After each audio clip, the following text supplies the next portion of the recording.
Hello दोस्तों, आज हम लोग शुरुआत करने वाले हैं structure of C program. C program का स्ट्रक्चर क्या होता है, जैसे कि आप जानते ही हो पहले से कि सी के जितने भी कोड लिखे होते हैं, ठीक है, वो हमारे कहाँ से स्टार्ट होते हैं, वो हमारे हैश टैग इंक्लूड, ठीक है, इंक्लूड std io.in से होता है, ठीक है, इंक्लूड std io.h से स्टार्ट होता है। और जो भी फंक्शन का एग्जीक्यूशन होता है वो हमारे मेन फंक्शन से एग्जीक्यूट करता है। समझ में आया। और मेन फीचर क्या है सी प्रोग्राम की कि सी जो है हमारा है ना, वो हमारा क्या है, केस सेंसिटिव लैंग्वेज है, ठीक है। अगर आप क्या करोगे, अगर आप हाई ये अपर लेवल अपर केस में लिखोगे तो वो कुछ और माना जाएगा, और लोअर केस में लिखोगे तो वो कुछ और माना जाएगा। जैसे कि एप्पल एप्पल ही आप लिखोगे, एप्पल नेम से कुछ वेरिएबल डिक्लेयर करोगे और स्मॉल लेटर से कुछ वेरिएबल डिक्लेयर करोगे, तो ये दोनों जो है ना हमारे अलग अलग माने जाएंगे, ठीक है, सेम चीज़ नहीं माना जाएगा। उसके बाद क्या होता है कि सी का जो फंक्शन है ना, वो जनरली जितने भी कोड एग्जीक्यूट होते हैं वो हमारे मेन फंक्शन से ही एग्जीक्यूट करते हैं। तो पहले हम लोग देखना होगा कि उसका स्ट्रक्चर क्या है। सबसे पहले होता है pre processor directive. Pre processor directive वैसे डायरेक्टिव होते हैं जो कि प्रोग्राम में कोड कंपाइल होने से पहले इसको क्या किया जाता है, डिफाइन किया जाता है, और ये कंपाइल होने से पहले सिंप्लीफाई हो जाता है। जैसे कि मैं अगर लिखूँ यहाँ पे, चेक कर देख तो जैसे कि मैंने डिफाइन कर दिया, डिफाइन मैंने लिख दिया, डिफाइन लिख दिया मैक्स, डिफाइन अगर मैक्स इक्वल टू अगर मैं 20 लिख दिया, तो सपोज मेरे प्रोग्राम में, जैसे कि मैंने अपने प्रोग्राम में ये लिखा है, ठीक है, जैसे कि मैंने प्रोग्राम में लिखा कि sum equal to max max plus 3। इसका मतलब क्या है कि प्रोग्राम कंपाइल होने से पहले क्या होगा कि मैक्स जहाँ जहाँ लिखा होगा वहाँ वहाँ वैल्यू उसका क्या हो जाएगा, 20 हो जाएगा। इट मीन्स ये क्या है, एक तरह का कॉपी पेस्ट है। कॉपी पेस्ट प्री प्रोसेसर क्या होता है हमारा, कॉपी पेस्ट जैसा फंक्शन होता है, जो कि सिंपली क्या करता है हमारा कॉपी कर देता है, ठीक है। उसके बाद हमारा आता है मेन फंक्शन।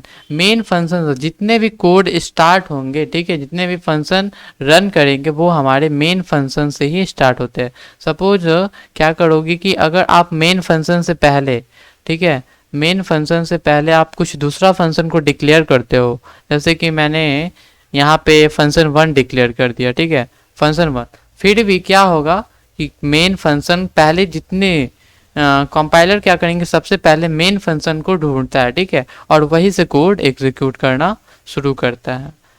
ओके, अब आते हैं ये जो है ना मेन फंक्शन हो गया, इसमें क्या हो गया, प्रोग्राम में स्टेटमेंट हो जाते हैं, डिक्लेरेशन पार्ट हो जाता है। और ये जो देखो आप देख रहे हो कि यहाँ सेमी कॉलन है, ठीक है, सेमी कॉलन का सी प्रोग्राम में बहुत बड़ा रोल होता है, क्योंकि ये क्या होता है, एक सिमेंटिक जो होते हैं वो हमारे क्या सिमेंटिक नहीं, ये जो होता है हमारा क्या होता है, टर्मिनेटर होता है, यानी कि जितने भी स्टेटमेंट है उसको टर्मिनेट करना होता है, तो हम क्या करते हैं, ये सेमी कॉलन का इस्तेमाल करते हैं, ठीक है। उसके बाद हमारा आता है, जैसे कि प्रोग्राम यहाँ पे आप देखो, जैसे कि include hashtag include stdio.h main function, यहाँ पे क्या लिखा है, print F, this is a C program. और ये क्या लिखा है, ये हमारा slash N double inverted comma bracket close, और इन ये हमारा टर्मिनेटर है, ठीक है। ये क्या करता है कि हमारा स्टेटमेंट को टर्मिनेट कर दिया। अब देखो कि जैसे कि इस प्रोग्राम को मैंने लिखा है, तो इस प्रोग्राम जैसा कि लिखा वो क्या हो गया हमारा एक तरीके का ये जो ये जो हमारा स्टेटमेंट टर्मिनेटेड हो गया, ठीक है। और प्रिंटएफ क्या करता है, प्रिंटएफ हमारे प्रोग्राम में आउटपुट देता है। ये सब हम लोग देखेंगे डिटेल में, प्रिंटएफ क्या करता है, स्कैनएफ क्या करता है। ओके, तो समझ में आ गया कि stdio क्या होता है हमारा, क्या है, एक लाइब्रेरी फाइल है जिसमें कि सारे स्टैंडर्ड इनपुट आउटपुट वाले प्रोग्राम लिखे हुए हैं, ठीक है। उसके बाद हमारा आता है मेन फंक्शन। मेन फंक्शन क्या होते हैं, जो कि 2 कर्ली ब्रेसेस में होते हैं, ठीक है। जितने भी फंक्शन होते हैं ना वो कर्ली ब्रेसेस में ही होते हैं। उसके बाद क्या होता है, ये जो कर्ली ब्रेसेस होता है ये हमें क्या बताता है कि फंक्शन ये जो है ना स्टार्ट हुआ है और ये फिर एंड हुआ है। उसके बाद जैसे कि प्रिंटफ क्या है, एक तरीके का स्टेटमेंट है जो कि क्या करता है, इसके अंदर जितने भी चीज़ लिखे होते हैं वो एज अ हू बहू क्या कर देता है, प्रिंट कर देता है। उसके बाद आता है कमेंट।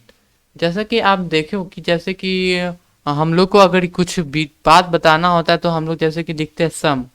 अब सम मतलब तो कोई बच्चा अगर आएगा देखेगा सम, तो सम में से उसको कुछ समझ में नहीं आएगा। अगर सम में हम यहीं पे कुछ लिख देते हैं कि ऐड करो या इसको जोड़ करो, तो वो समझ जाए कि सम का मतलब क्या है, जोड़ करना या ऐड करना।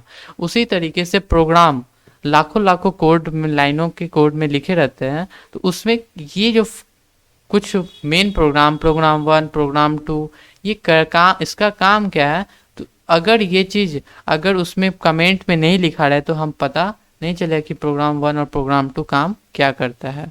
ठीक है, तो इस तरीके से कमेंट डाला जाता है। तो कमेंट दो तरीके से डाला जाता है।